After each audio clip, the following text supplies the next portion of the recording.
In this week's broadcast, we will follow up on the HS2 high-speed train project in the UK, and we see how it will benefit Railfreight. Then we'll move more focus to the accident in Rastaat, and we see what we have learned lessons from 3 years ago. And last but not least, we'll take a look at the Chinese website railfreight.cn. This is Railfreight Live.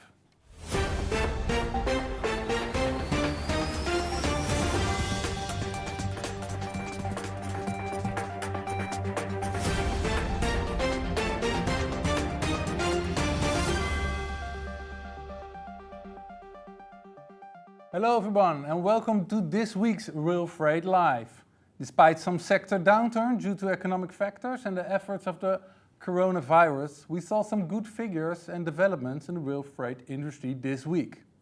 According to Combiverkehr, the international flows of between Germany and destinations in Sweden, Spain, Denmark and Hungary have increased by double digits. In France, Emmanuel Macron has said he wants to massively redevelop the Republic's railways, with an emphasis on increasing the share of freight carried. Furthermore, from July 2020 to December 2022, 6 companies from Germany, Austria, Switzerland and France, led by DB Cargo, will test digital automatic coupling on wagons. This will be a revolution for freight transport by rail and an enormous relief for employees who are coupling rail freight trains by hand using buffer and chain couplers. At the same time, across the English Channel, Britain's HS2 project has moved to a new stage this week.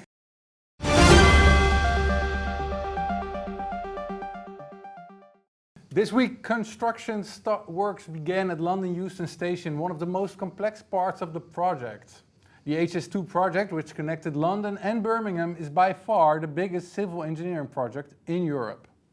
There's some criticism regarding the cost of the project, but backers say it justifies the cost by providing much needed capacity on the rest of the UK network.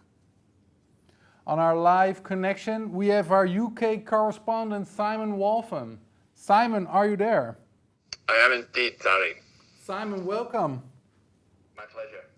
So Simon, please tell us, why is this passenger railway so important for UK freight? Well, it's all about capacity, Ari. HS2 will take a lot of the load off the existing network, and because of that, it will free up paths for more freight traffic, and that's really where the UK network of UK rail freight has to grow. There isn't simply the capacity for more freight on the lines as they stand. HS2 will give that new capacity. Okay, so there is the HS2 is really a passenger project, but it will provide relief for the rest of the network. Is that correct? Yes, and particularly for the part of the network called the West Coast Main Line, which already runs between London and Birmingham, but it's the busiest mixed-use railway in Europe, and it carries everything at the moment. Taking those express passenger trains off that line will make a huge difference to the availability on the West Coast Main Line, and freight will definitely be a big benefactor from that. Okay, but why then is it chosen for London? Because as I understand, there's just as much congestion further up north. Sure, you're quite right. The thing is that London, although it only has about 15% of the population of the UK, it actually generates about 40% of the rail traffic. And so projects that favour London disproportionately favour the rest of the country as well. There is controversy in the UK that many infrastructure projects are tailored towards London, but the reality is they benefit the rest of the country as well. Exactly, because if the relief and congestion is resolved, the rest of the country flows smoother as well. Is that correct? Yeah, absolutely, yes. Because it's a network, of course, anything that happens in one part of the network can affect other parts of the network. And more often than not, those problems do start in and around London because the London network is completely full at the moment. Well, that sounds great, Simon. I'm very enthusiastic. So please tell us, when will HS2 be ready? Well, that's a very good question, Ari. It is scheduled to be completed, the first phase, that's between London and Birmingham, by 2029. We should see trains running between the outskirts of London and the outskirts of Birmingham. The city centre stations at London Euston and at Curzon Street in Birmingham may not be quite ready for the start of services, but they will follow on. Then, of course, there's more projects to take the line even further north to directly serve the big cities of Manchester and Leeds, and indirectly serve the rest of the UK as well. Those projects could take another 5 to 10 years. The projected date is 2035. So 2029, 2035, that's a long time away. What happens to the freight capacity until then? Well, HS2 isn't the only project that's underway in the UK. It's certainly the biggest. There are many other interventions that can be made to the network. And we heard only this week that there was £600 million put into projects around the north of England between Manchester and Leeds to help relieve congestion there. There is a whole list of other smaller projects which can be implemented and can be implemented quickly, which will benefit freight and the network in general. Okay, and more high over the Brexit issue, of course. What will that have for capacity on freight on the rail network? What's your expectation? Well, Brexit may change the way that the UK trades, and it may change our trading partners with the rest of the world. So that could mean goods coming into different ports, perhaps on the west coast, again, where HS2 will relieve capacity. Perhaps ports like Liverpool, for example, may see more trade. And if there is more capacity on the rail network, by rail rather than going onto the road. That's the big change. I don't know, though, that our trade with Europe will decrease, but there will certainly be a modal shift towards rail in the coming years. And the development of projects like HS2 can only help by making more capacity available. Thank you very much for your contribution. We're going to follow the HS2 very closely. Thank you very much.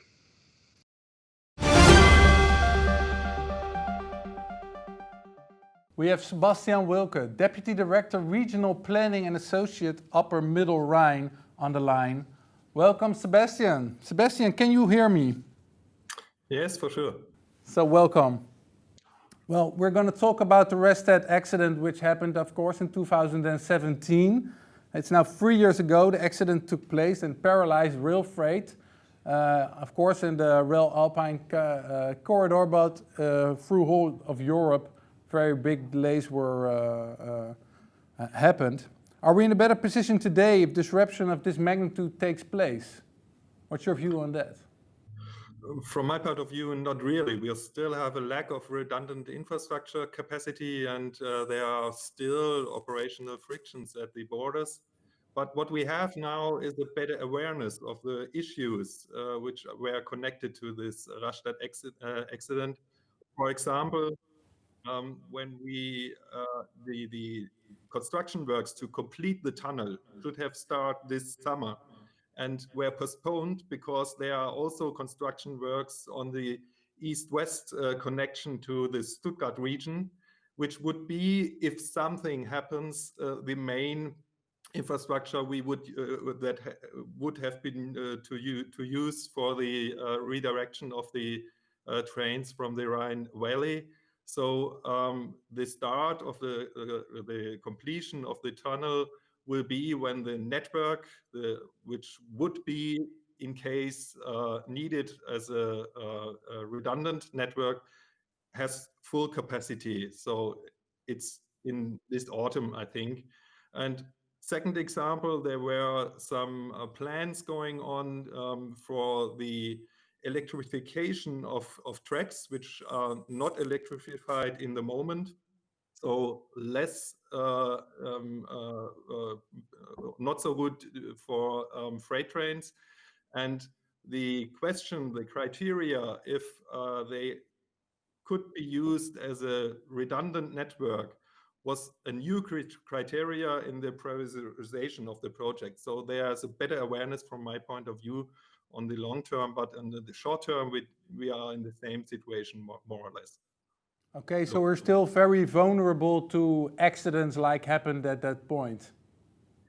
For sure, because what we need is more infrastructure, and infrastructure has developing terms of 10 or 20 or 30 years. So it's not so surprising that in these only 3 years, there have not been such high or huge improvements. From our point of view, there has to be done more on the operational part. For example, that the frictions at the borders reduced through a better harmonization. This would help in the short term, or not, but we also need this infrastructure capacity, but that will need more time, I think. Okay, but the infrastructure you say, that is, of course, everybody knows that that takes a long time to build and to realize and to bring into to usage. But are the right steps on infrastructure being taken at this point, you think?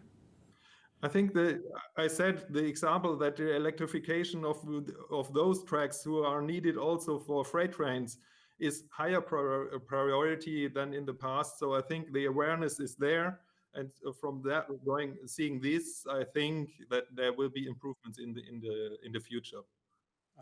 Okay. And in addition to that, in May 2018, the Handbook of International Contingency Management was published. To what extent has this handbook already been used? We are not directly involved in this handbook and the process behind. What we hear is that it helps, but that there are still improvements needed, mainly on the operational aspects,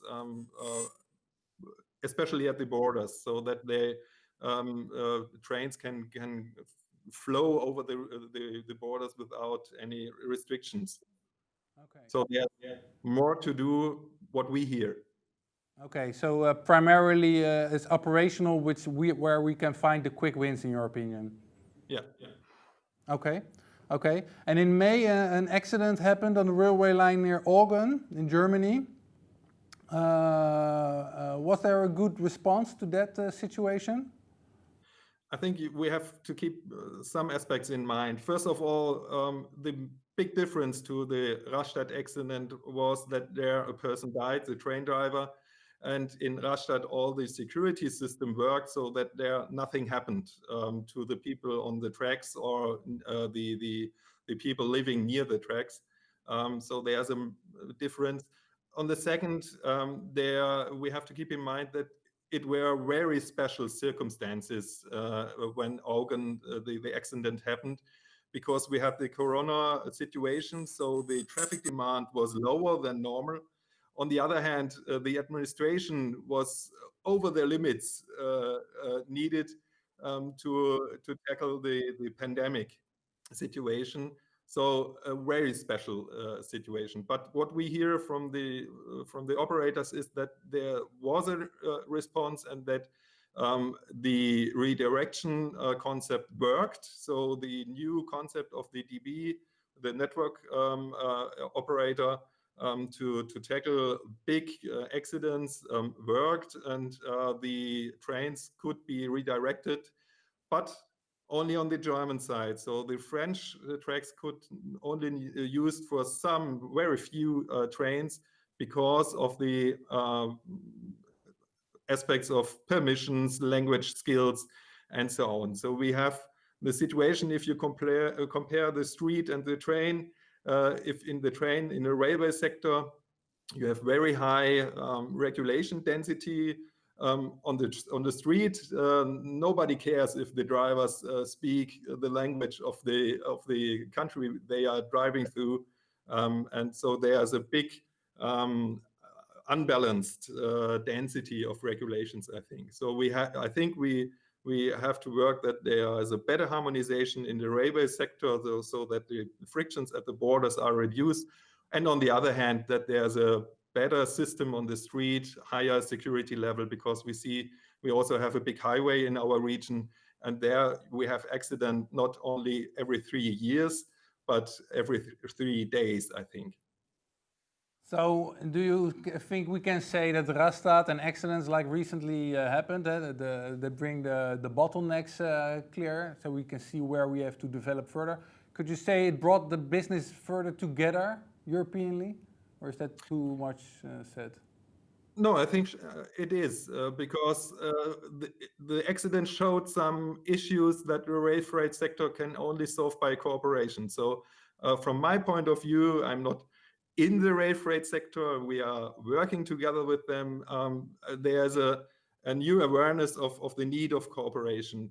And on the other hand, if you look at the decision makers, we had many discussions in the past regarding the economic effects of infrastructure bottlenecks. And we also did studies by ourselves. And I think we don't need them anymore. The cost in the economy of the Rastaat accident were something between 1 and 2 billion euro. And the whole infrastructure, the tunnel, will only cost 700 million. So from my point of view, pretty affordable. And on the other hand, I think the decision makers now understood the importance of a reliable infrastructure, of capacity reserves in the infrastructure to ensure that we have good traffic flows through over Europe. Okay, great. So if I understand you correctly, we're still vulnerable, we're taking steps in the right direction, but we need to work on the bottlenecks near the border and work closer together on the case of legislation. Is that correct? Yeah, completely correct, yes. Well, thank you very much for your contribution. Thank you.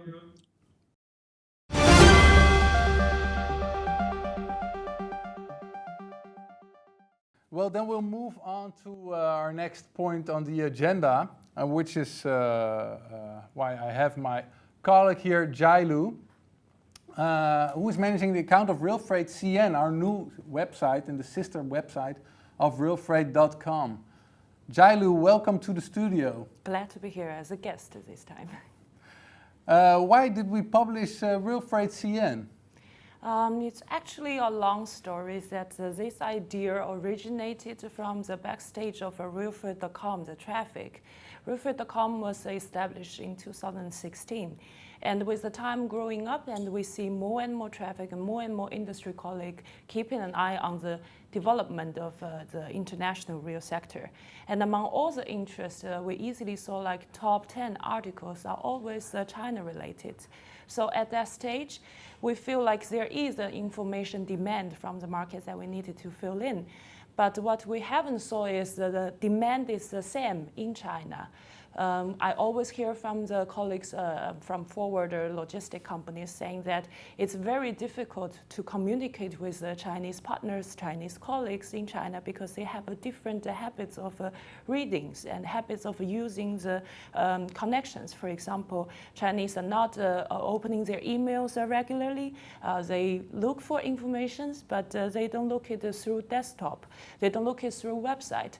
And so with this all different connections that we came up with this idea of how we can bridge this information gap between the Europe and the China.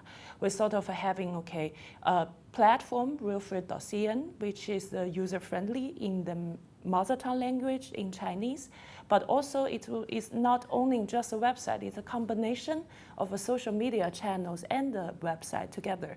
So it's user-friendly in terms of the channels and also user-friendly in terms of the language. That was the original idea of ours. So the big difference is primarily that the Chinese people use a lot of social media for their news collection? Yes, correct? Yes, correct. And also the social media channels are all different. Like in China, you cannot have easy access towards WhatsApp, Instagram, or YouTube, or Google. So everything is a bit different. And then this creates additional barrier between the communication between China and Europe when it comes to the industry of international rail. So we wanted to tackle those barriers and bring those challenges into advantages of us. So we created the Chinese social media channels WeChat account, which subscribers can follow and read our news from their mobile phone. It will pop out automatically on a daily basis. And also we have a Toutiao account in China, which is a news aggregator. So they analyze the users' habits and interesting topics that they are following. And if they are interested in the real sector, our news would reach all those interesting targeted audiences much easier. So by using all those social media tools, tools that would generate the traffic and lead the traffic to our website, which is kind of a mother tongue for our brand. That was the general idea. I believe you brought a short video of the introduction. Yes, because these weeks that we have launched our website and also our social media account, we got some greetings from our loyal readers who used to read our publication in English, and now they're happy that we are having our Chinese version. And we also have some greetings from our colleagues who are giving us cheer-ups. Let's take a look at the video first. Let's.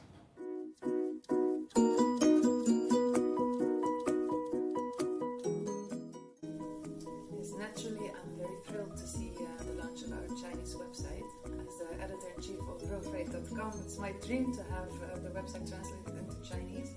And of course, we want to know, what is it that you would like to read in China? Do you want content about Europe? Do you want more content about the products, about the trains? Let us know, so we will make sure that the right content is there. I guess as an author, I like the stories that I tell to reach as wide an audience as possible, and I wouldn't like language to be a barrier to that. I also wouldn't like it just to be an English language medium, and if I can see the stories that I tell translated into other languages so that other people who share different cultures can read them as well, then that makes me feel very happy and very proud.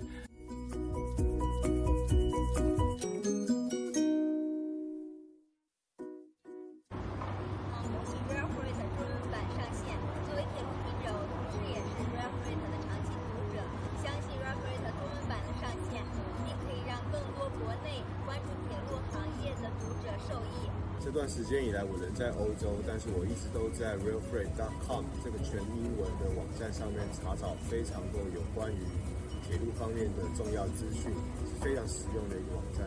很高兴他们现在要推出的是 Railfreight.cn 这个全中文版的网站。在这个网站上，您可以了解到欧洲铁路的最新信息、实施政策，想必对您的货代事业有很大的帮助。We are very happy to know that Railfreight.com will have a new web page Chinese version. It's very good news to Chinese customers because it will be a bridge to connect the Chinese customers and the European rail industry. We are very happy to see the new page and good luck Rail.com Chinese version. 信息的不对称性一直是我们认为“一带一路”物流业发展的一个主要问题。那么这次 Railfreight 的中文网站上线，能够把更多的信息实时带给国内的读者和受众，我们觉得是一件非常有意义的事情。也希望能够和大家一起来推动中欧以及沿途各地物流业的发展与合作。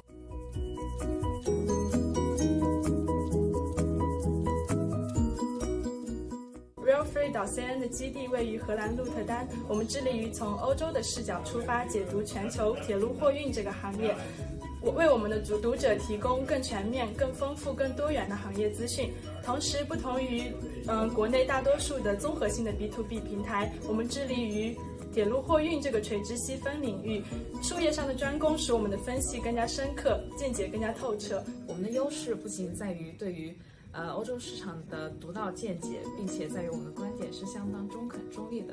大家如果感兴趣的话，可以去看一下我们的网站，然后也可以关注我们的微信公众号，及时分享更多的资讯内容。中欧铁路是近期发展起来的，横跨亚欧大陆的铁路运输。中国政府与沿线许多国家签订了协议，保障了中欧铁路的顺畅运行。市场范围在不断扩大，而且运行成本在不断降低。中欧铁路日益的互联互通日益的频繁，这也要求了欧洲铁路资讯互通的一个及时性。而 Railfreight 拥有其独家的一手资讯来源，正好弥补了这一空白。不管你是铁路行业的爱好者、专家还是从业人员，我们的网站作为一个线上 B2B 的资讯平台，都能让你对国际铁路货运行业有一个更深刻的理解。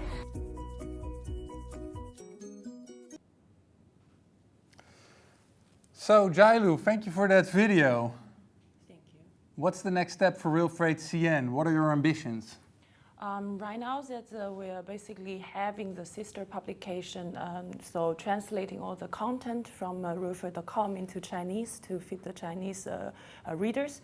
But the next step is that we are definitely looking into the Chinese journalists who can write stories in China and covering that region, also bring those informations back into our Railfreight.com. That's our second step. And also we wanted to partner up with more Chinese companies to enrich our content, not only in our online content, but also our offline content. For example, right now we have the strategic partner with North Star Events, which is a state-owned company, the biggest one in China in terms of exhibition.